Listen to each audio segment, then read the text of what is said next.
విద్యార్థులకు శుభోదయం. ఈరోజు వేరు తెలంగాణ మూడో పార్ట్. ఇందులో ఉన్నటువంటి కొన్ని ముఖ్యమైన పద్యాన్ని, ఇతర పద్యాల యొక్క భావాలను తెలుసుకుందాం. తర్వాత ఈ పాఠంలో ఉన్నటువంటి కొన్ని వ్యాకరణ అంశాలను నేర్చుకుందాం. పార్ట్ 3 పద్యం. తెలంగాణ భవదీయ పుత్రకులలో తీండ్రించు వైప్లవ్య సంచలనం మూరకపోవలేదు. వసుధా చక్రము సారించి ఉజ్వల వైభాతిక భాను నింపిలిచి దేశం బంతటం కాంతివార్ధులు నిండించిరి. వీరు వీరులు పరార్థుల్ తెలుగు జోదుల్ బడా. తెలంగాణ భవదీయ పుత్రకులలో తీండ్రించు వైప్లవ్య సంచలనం మూరకపోవలేదు. వసుధా చక్రము సారించి ఉజ్వల వైభాతిక భాను నింపిలిచి దేశం బంతటం కాంతివార్ధులు నిండించిరి. వీరు వీరులు పరార్థుల్ తెలుగు జోదుల్ బడా.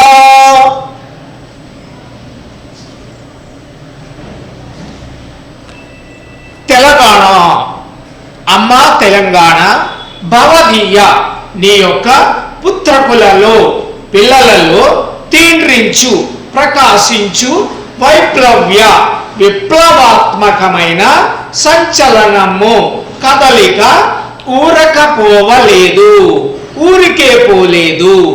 వసుధా చక్రము భూమండలమంతా సారించి లేదా వ్యాపించి ఉజ్వల వైభాతిక ఉజ్వలమైనటువంటి కాంతివంతమైనటువంటి భానుని సూర్యుడిని పిలిచి దేశం అంతటం దేశమంతా కాంతివార్ధులు కాంతి సముద్రాలు నింపారు. వీరు వీరులు వీరు ఈ తెలంగాణ వారు వీరులు, వీరంతా కూడా వీరులు. పరార్థుల్ న్యాయం తెలిసిన పరోపకారులు తెలుగు జోదులు. తెలుగు వీరులు, యోధుడు ప్రకృతి, జోదు వికృతి. ఈ అలా వచ్చిన సందర్భంలో చెప్పినప్పుడు దానిని కూడా మీరు పక్కనే రాసుకోగలుగుతూ ఉంటే బాగుంటుంది. తెలుగు జోదుల్ తెలుగు వీరులు బళా సుమా. మళ్ళా ఒక్కసారి ప్రతిపదార్థాన్ని చూడండి. తెలంగాణ అమ్మా తెలంగాణ భవదీయ నీ యొక్క పుత్రకులలో పిల్లలలో తీండ్రించు ప్రకాశించు వైప్లవ్య విప్లవాత్మకమైన సంచలనము కదలిక ఊరకపోవలేదు, ఊరికే పోలేదు.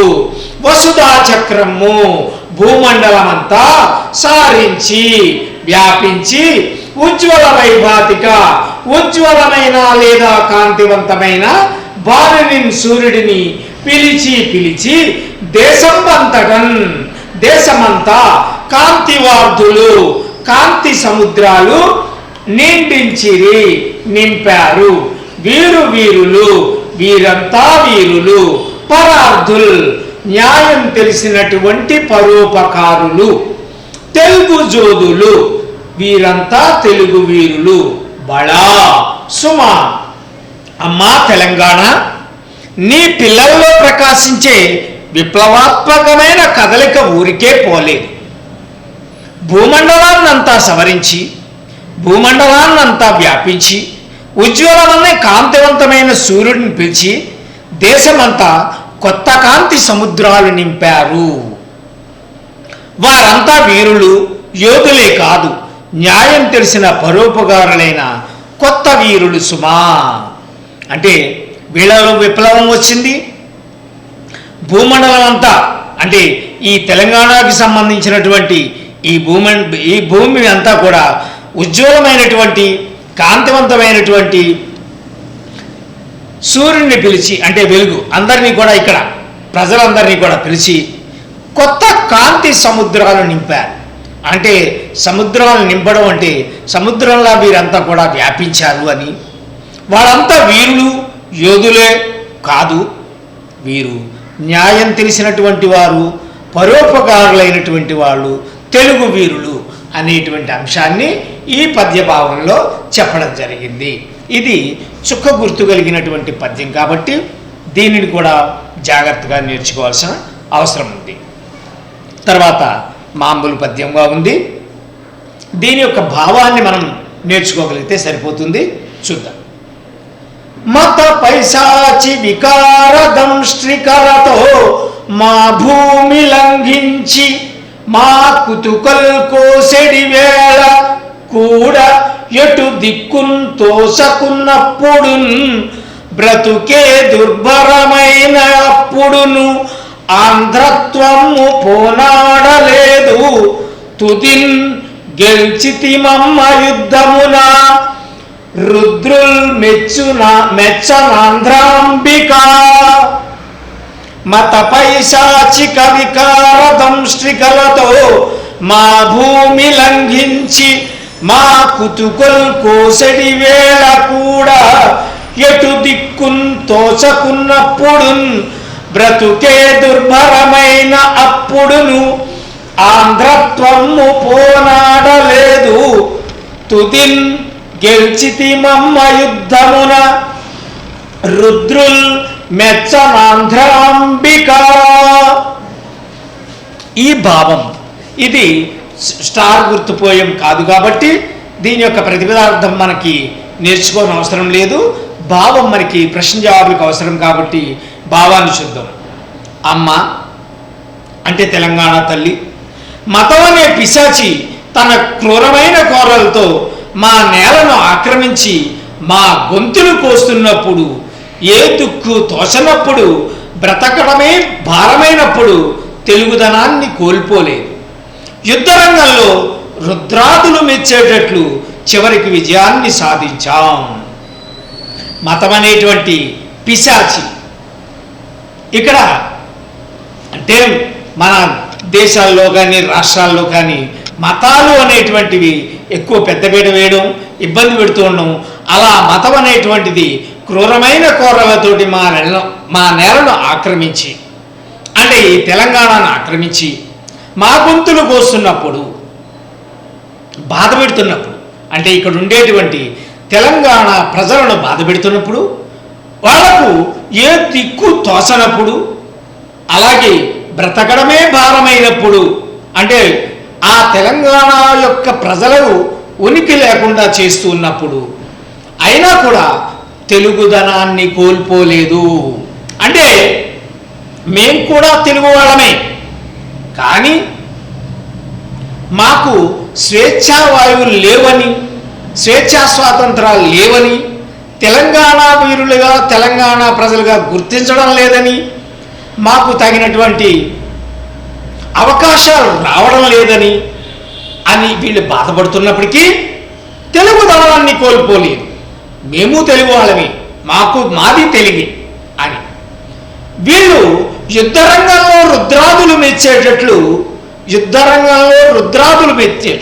అంటే యుద్ధం జరుగుతూ ఉంటే శివుడు మొదలైనటువంటి వాళ్ళు మెచ్చుకునేటట్లుగా, అంటే పూర్వకాల యుద్ధాలు జరుగుతూ ఉంటే పైనుంచి దేవతలు అవి చూడడం, మెచ్చుకోవడం జరుగుతూ ఉంటుందన్నమాట. అలా పైనుంచి వీళ్ళు చేస్తున్నటువంటిది న్యాయబద్ధమైన విజయాన్ని అయితే పైనుంచి చూడడమా పక్క నుంచి చూడడమా అనేది జరుగుతుంది. అలా వీళ్ళు తెలంగాణ అనే అంశానికి సంబంధించి యుద్ధరంగంలో తెలంగాణ పోరాటంలో శివుడు మొదలైనటువంటి వాళ్ళు మెచ్చుకునేటట్లుగా చివరికి విజయాన్ని సాధించాం. చివరికి తెలంగాణ పోరాటం పూర్తయింది, తెలంగాణ రావడం జరిగింది అని చెప్పడం అన్నమాట. కాకతీయుల కంచుగంట మ్రోగిన నాడు కరకు రాజులకు తత్తరలు పుట్టే, వీర రుద్రమదేవి విక్రమించిన నాడు తెలుగు జెండాలు నర్తించెమింట కాపయ్య నాయకుడుండేపు చూసిన నాడు పరరాజులకు గుండె పట్టుకొనియే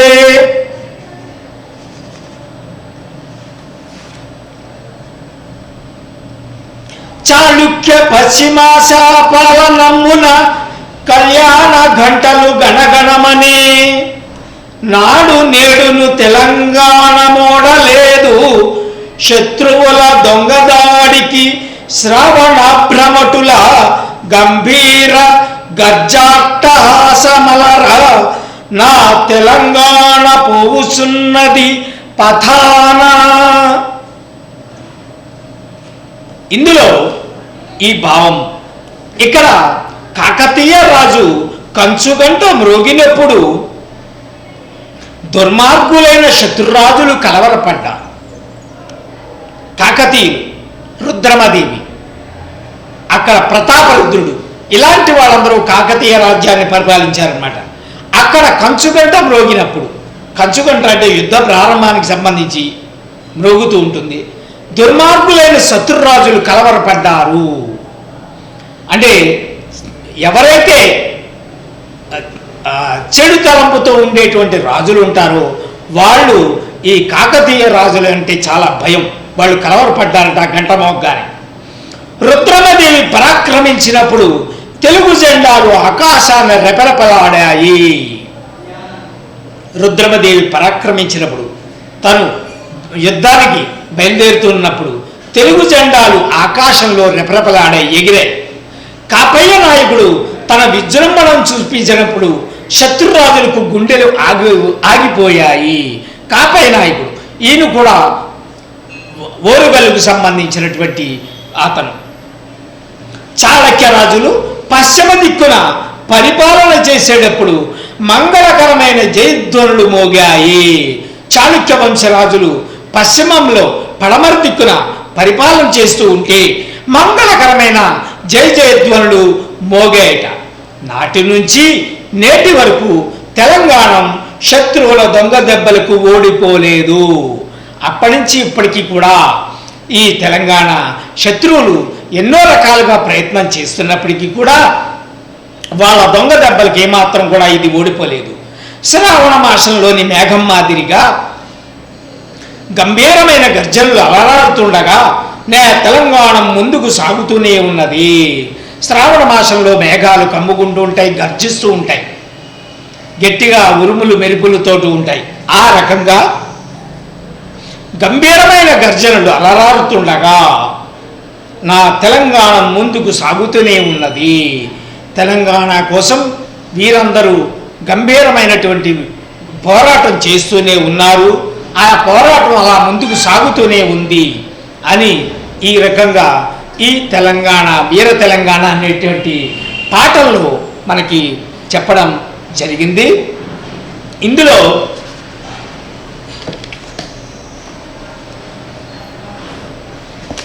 ముఖ్యమైన నిన్నటి సంబంధించినటువంటి పద్ధతిలోని కొన్ని ముఖ్యమైనటువంటి పదాలకు అర్థాలను ఇచ్చి తర్వాత ఇతర వ్యాకరణ అంశాలను కొన్నిటిని చెప్తారు.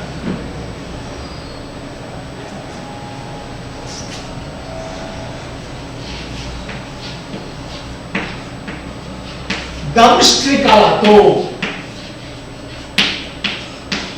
కోరలతో, లంఘించి, ఆక్రమించి,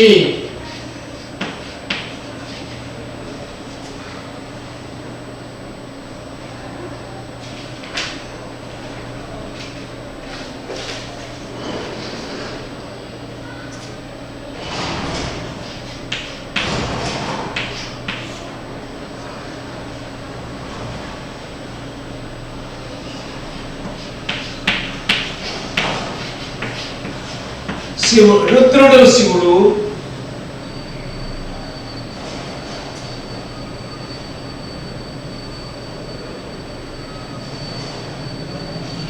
తత్తరపాటు,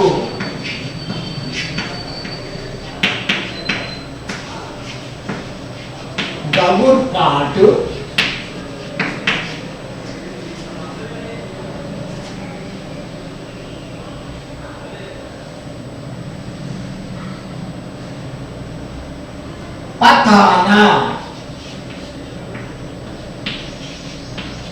మార్గాన. ఇవి ఇందులో ఉన్నటువంటి కొన్ని ఇప్పుడు ఈవేళ చదువుకున్న వాటిలో కొన్ని ముఖ్యమైనటువంటి అర్థాలని ఇవ్వడం జరిగింది. వీటిని కొంచెం రాసుకోండి, వీటిని నోట్ చేసుకోండి, చదవండి.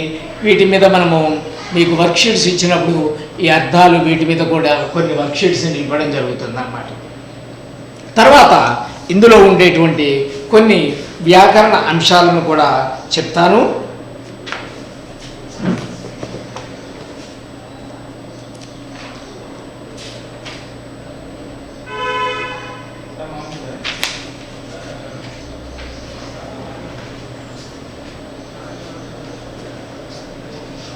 నానార్థాలు. నానార్థాలు మీకు తెలుసు. నానార్థాలు అంటే ఒక పదానికి రెండు వేరు వేరు అర్థాలు వచ్చినప్పుడు దానిని నానార్థాలు అంటారు. ఒక పదానికి ఒకే రకమైన అర్థాలు వచ్చేటప్పుడు వాటిని పర్యాయ పదాలు అంటారు. ఈ తేడాన్ని మీరు గమనిస్తే బాగుంటుంది. నానార్థం అంటే ఒక పదానికి రెండు వేరు వేరు అర్థాలు, పర్యాయ పదం రెండు ఒకే రకమైనటువంటి అర్థాలు. ఇప్పుడు మన నానార్థాలలో ఉదయము,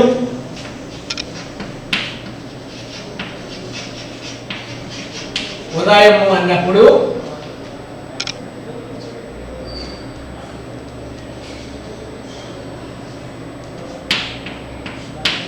ఉషకాలం,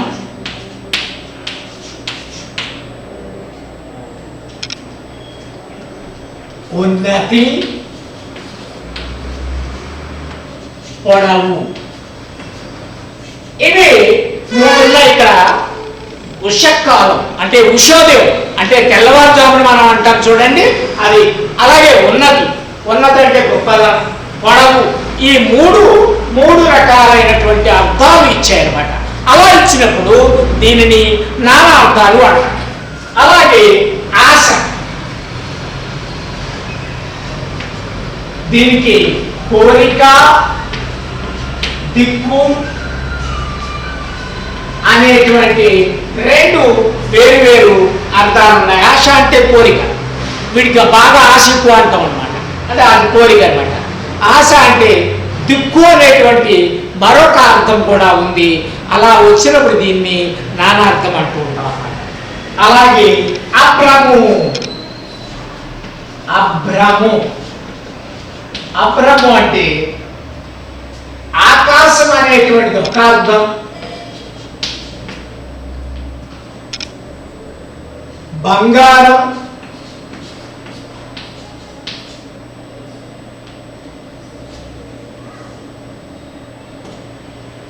స్వర్గం. ఇలా మూడు ఈ అభ్రము అనే దానికి ఆకాశం అని ఉంది, బంగారం అనేటువంటి ఇంకొక అర్థం ఉంది, స్వర్గం అనేటువంటిది ఇంకొకటి ఉంది. కాబట్టి ఇలా మూడు రకాలైనటువంటి ఈ పద్ధతిలో వచ్చేటువంటివి ఏవైతే ఉంటాయో వీటిని నానార్థాలు అంటారు. ఈ డిఫరెన్స్ మీకు బాగా తెలిస్తే పరీక్షల్లో తప్పు చేసే అవకాశం ఉండదు. కాబట్టి వీటిని మీరు నోట్ చేసుకోండి. ఇవి కూడా ఈ అర్థాలు తీసి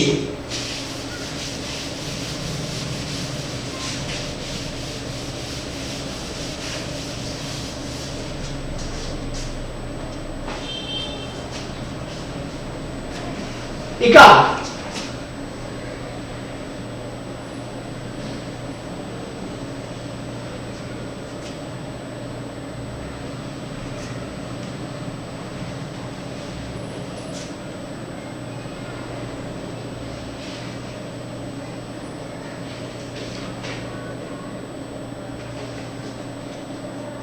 ఇందులోకి వచ్చినటువంటి కొన్ని పర్యాయ పదాలు చెప్పాను. ఇది మీకు అదే అర్థాన్ని ఇచ్చేటువంటివి అయి ఉండాలి. పర్యాయ పదాల్లో జలధి, జలధి అన్నప్పుడు సముద్రం, సాగరం, కడాలి. ఇవి మూడు ఒకే అర్థాన్ని ఇస్తున్నాయి, వేరే అర్థాలు లేవు ఇందులో. కాబట్టి ఇది పర్యాయ పదానికి చెందినటువంటిది అన్నమాట. అలాగే జెండా, జెండా అన్నప్పుడు కేతనం,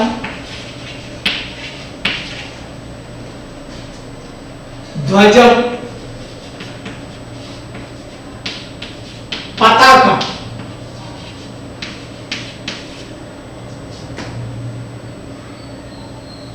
కృపాణము,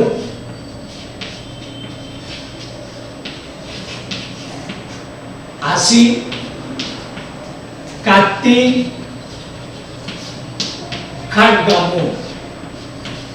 కాబట్టి అవి నానార్థాలు, ఇవి పర్యాయ పదాలు. ఈ పర్యాయ పదాల్లో అదే అర్థానికి సంబంధించిన అర్థాలే రావాలి, ఇందులో వేరే అర్థం రాకూడదు. అలా వచ్చినప్పుడు వీటిని పర్యాయ పదాలు అంటారు.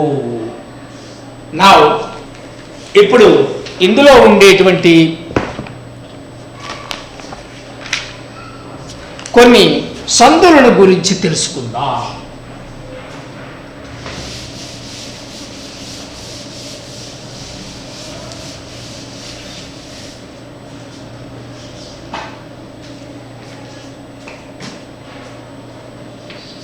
సంధులు, జగమెల్ల, జగమెల్ల ఈ పదం దీన్ని విడతీయాలి. దీన్ని విడతీసినప్పుడు రెండు మనకి ఎప్పుడైనా ఒక పదాలను విడదీస్తున్నావు అంటే రెండు అర్థవంతమైన పదాలుగా విడదీయబడితేనే అది నువ్వు కరెక్ట్గా విడదీసినట్టుగా అవుతుందన్నమాట. అంతేకాని నువ్వు జగ ప్లస్ మెల్ల ఇలా చేయకూడదు. ఎందుకంటే ముందు పదంలోనూ అర్థం ఉండదు, తర్వాత పదంలోనూ అర్థం ఉండదు. పూర్వపదం అర్థవంతమై ఉండాలి, పరపదం కూడా అర్థవంతమై ఉండాలి. అలా విడదీసినప్పుడే అది కరెక్ట్గా పదాలు విడదీయడం అవుతుంది అనమాట. జగమెల్ల అన్నప్పుడు జగము అంటే ప్రపంచము, ఎల్ల అంతా కూడా అని అర్థం అన్నమాట. జగము ప్లస్ ఎల్ల. ఇక్కడ ము అనేటువంటి అచ్చు ఇక్కడ మనకి ఊ అనేటువంటిది వస్తోంది కాబట్టి తెలుగు పదం కాబట్టి జగము ప్లస్ ఎల్ల, జగమెల్ల. ఇది ఉకార సంధి, ఉకార సంధి. ఇది తెలుగు పదాలతో కూడుకున్న సంధి కాబట్టి ఇది ఉకార సంధి అంటారనమాట, జగమెల్ల అన్నప్పుడు అనమాట. అలాగే మేనత్త,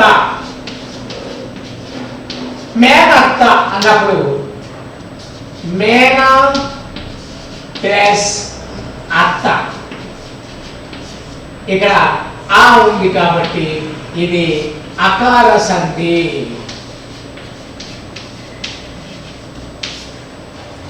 తర్వాత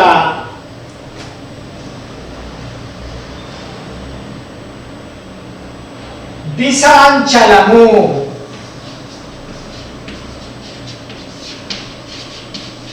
దిశాంచలము దిశ ప్లస్ ఆంచలము. ఇది సవర్ణ దీర్ఘ సంధి.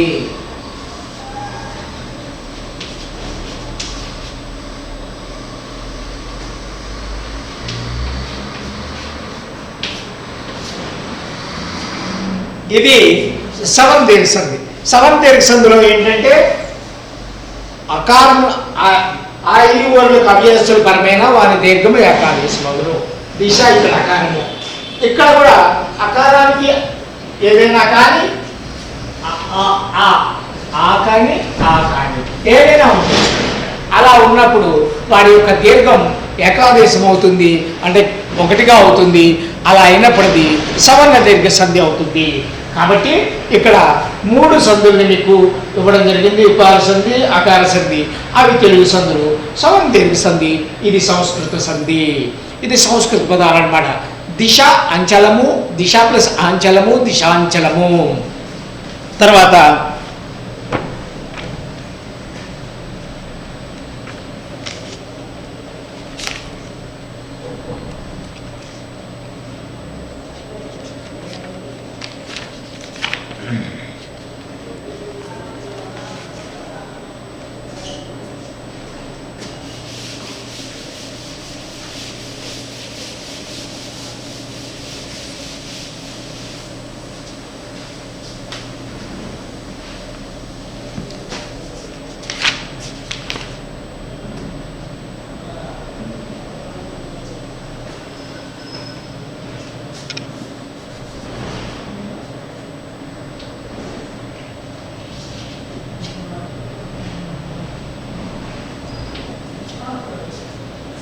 ఇప్పుడు సమాసాల గురించి చెప్తాను.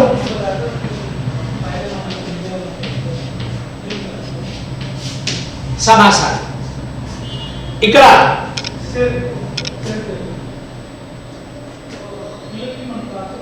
తెలంగాణ రాష్ట్రం,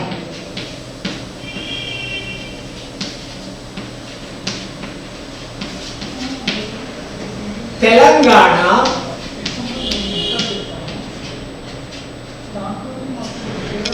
అనే పేరు గల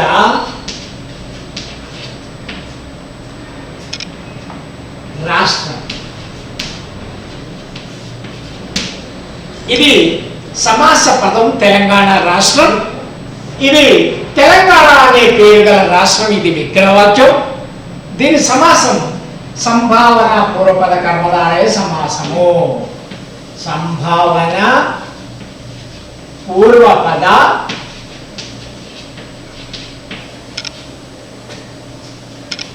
కర్మధారయ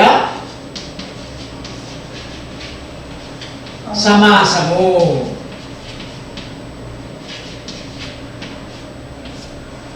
సంభావన పూర్వపద కర్మధారయ సమాసము అంటారు. ఎట్లాంటి తెలంగాణ రాష్ట్రం అంటే ఏదైనా పేరుతో కూడుకుని ఉన్నటువంటి దాంట్లో మనకు ఉంటే కనుక అది సంభావన పూర్వపద కర్మధారయ సమాసం అవుతుంది. తెలంగాణ రాష్ట్రం, తెలంగాణ అనే పేరు గల రాష్ట్రం. చింత చెట్టు, చింత అని పేరు గల చెట్టు. మర్రి చెట్టు, మర్రి అని పేరు గల చెట్టు. గోదావరి నది, గోదావరి అని పేరు గల నది. ఇలా ఏవైతే వస్తూ ఉంటాయో, పేరుతో కూడిన వస్తూ ఉంటాయో వాటిని మనము సంభావన పూర్వపద కర్మధారయ సమాసంగా భావించాలి. తర్వాత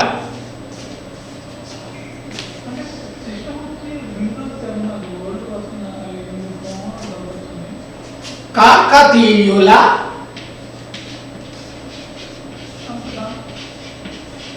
కంచుగంట. దీనికి ఇది సమాస పదం అంటారు. దీన్ని సమాస పదం.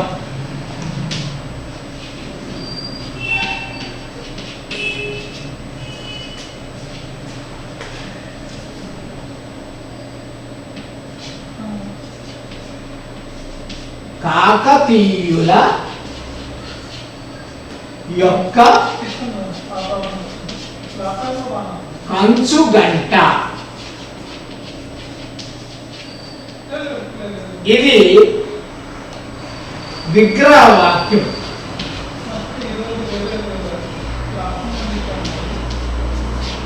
ఇది విగ్రహవాక్యం అంటారు. దీన్ని సమాస పదం అంటారు.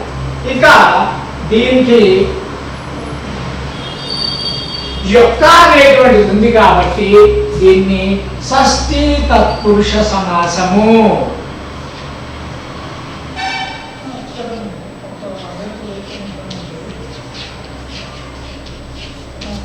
షష్ఠీ తత్పురుష సమాసము.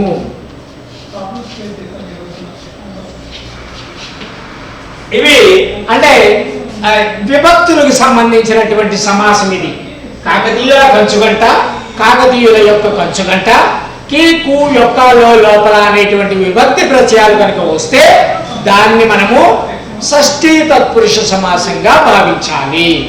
ఇలాగే మనకి ఇందులో ఇంకా వేరేటువంటివి కూడా ఉన్నాయి.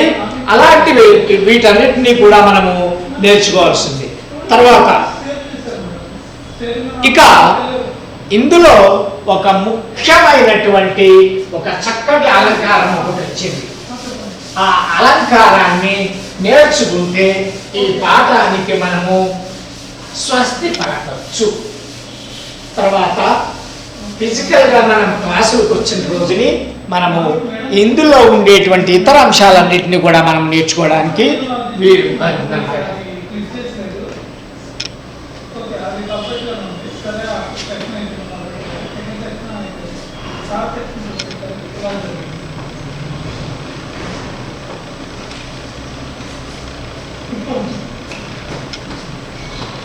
అలంకారం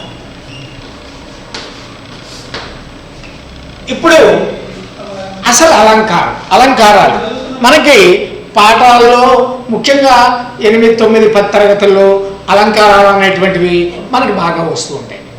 అలంకారాలు అంటే ఏదైనా ఒక విశేషంగా అలంకరించుకుంటే దాన్ని అలంకారం అంటాం అన్నమాట. ఇప్పుడు ఏదైనా సందర్భాల్లో మన ఇళ్లలో ఏమైనా జరిగినప్పుడు, పుట్టినరోజు వేడుకలు లేదా ఇతరితర పెళ్ళిళ్ళు అవి జరిగినప్పుడు కొంచెం అలంకారము ఎక్కువగా చేసుకుంటూ ఉంటాం అన్నమాట. దానివల్ల కొంత మన అందం కొంత ద్విగుణీకృతం అవుతుంది, కొంత ఎక్కువగా బాగా మనం అందంగా కనిపించడం అనేటువంటిది చేసుకుంటూ ఉంటాం అయ్యేలా. ఎందుకంటే వెళ్ళేది ఒక మంచి వేడుకకు సంబంధించిన అంశం కాబట్టి అలాగా చేసుకుంటూ ఉంటాం. ఇలా అలంకారాలు అంటే ప్రత్యేకించి మనం ఏదైతే అదనంగా వేసుకుంటామో, ముఖ్యంగా వస్తువులు అవ్వచ్చు, ఇంకా ఇట్లాంటివి ఏమైనా కానీ. మరి కావ్యానికి అలంకారాలు అంటే ఈ గాజులు, ఇవి నెక్లెస్లు ఇలాంటివి తొడగలేం కదా. అలంకారాలు అనేటువంటిది కావ్యంలో కూడా ఉన్నాయన్నమాట. ఆ అలంకారాలు వీటికి అందాన్ని ఇస్తాయన్నమాట. ఈ అలంకారాలు మనకి ఇందులో శబ్దాలంకారం అని, అర్థాలంకారం అని 2 రకాలు ఉన్నాయన్నమాట. ఇందులో శబ్దాలంకారాలు శబ్దం యొక్క భావంతో ఏర్పడినటువంటివి శబ్దాలంకారాలు. అర్థాలంకారాలు అందులో వచ్చే అర్థాన్ని బట్టి మనం గుర్తించేటువంటిది అర్థాలంకారం అవుతుందన్నమాట. శబ్దాలంకారములు, అర్థాలంకారములు అని 2 లెక్కలన్నమాట. సో అలంకారం అంటే కావ్య అందంగా ఉండడం కోసం, కావ్యం ఎక్కువ మంది శ్రోతలకి వినడానికి వీలుగా ఉండడం కోసం, చదువులకి చాలా ఆనందాన్ని ఇవ్వడం కోసం ఈ అలంకారాలని కవులు వాళ్ళ కావ్యాల్లో వాడడం జరిగింది. ఇప్పుడు అలాంటి అలంకారాల్లో ఒక అలంకారం గురించి తెలుసుకుందాము. ఇక్కడ ఇది అర్థాలంకారానికి సంబంధించినటువంటి అర్థాలంకారం అన్నమాట. అలంకారం ఇది అర్థాలంకారం, శబ్దాలంకారం.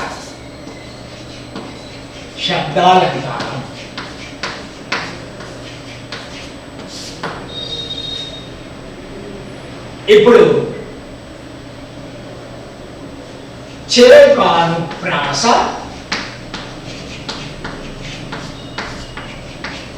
అలంకారం. చేకానుప్రాస అలంకారం. ఇందులో నీటిలో పడిన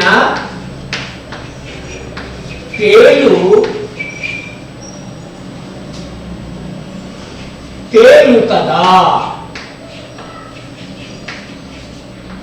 అంటే ఇక్కడ హల్లుల జంట అంటే 2 అన్నమాట. హల్లుల జంట అర్థభేదంతో అవ్యవధానంగా వస్తే, అవ్యవధానంగా అంటే పక్కనే ఒక హల్లుల జంట పక్కనే వస్తే అర్థభేదంతో, అర్థంలో తేడా ఉండాలి. ఇక్కడ తేలు అంటే మనని మీకు విషము కలిగినటువంటి ఒకటి ప్రాణి తేలుతుందా. తేలడం అంటే నీళ్ళల్లో తేలడం. అవడం తేలు అనేటువంటి పదాలు పక్కనే వాడబడ్డాయి. కానీ దీని అర్థం వేరు, దీని అర్థం వేరు. అలా అర్థభేదంతో పక్కగా వస్తే దాన్ని చేకానుప్రాస అంటారన్నమాట. అలాగే ఇంకొకటి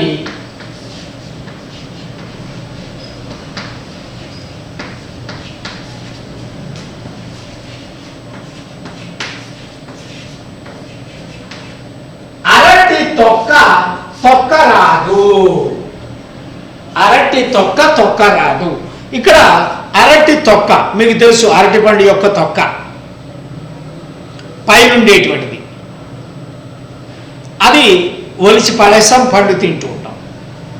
ఇక్కడ మొదటి తొక్క దీనికి సంబంధించిన అర్థమైతే, తొక్క రాదు అంటే తొక్కకూడదు, అక్కడ ఉండేటువంటి అర్థంలో ఆ అర్థం వచ్చిందన్నమాట. సో ఇలా చేకానుప్రాస అంటే దీనికి హల్లుల జంట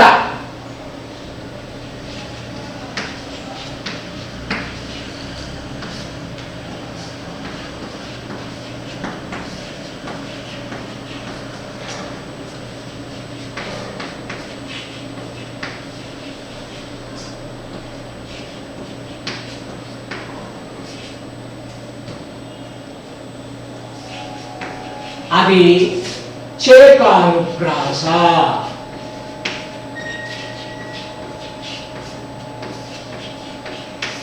అది హల్లుల జంట అర్ధభేదంతో వస్తే అది చేకానుప్రాస అని మనం భావించాలి. ఇలాంటి ఇంకా ఉంది, నిప్పులో పడితే కాలు కాలుతుంది. నిప్పులో పడితే కాలు కాలుతుంది. కాలు అనేటువంటిది మనది, ఈ కాలు అనేటువంటి అర్థంలో కాలుతుంది అన్నప్పుడు కాలుతుంది అనేటువంటి దాంట్లో అనమాట. అలాగే తమ్మునికి చెప్పు, చెప్పు తెగిపోకుండా నడవమని. తమ్మునికి చెప్పు అంటే తమ్ముడితో చెప్పు, చెప్పు తెగకుండా నడవమని అంటే చెప్పు తెగిపోకుండా నడవమని.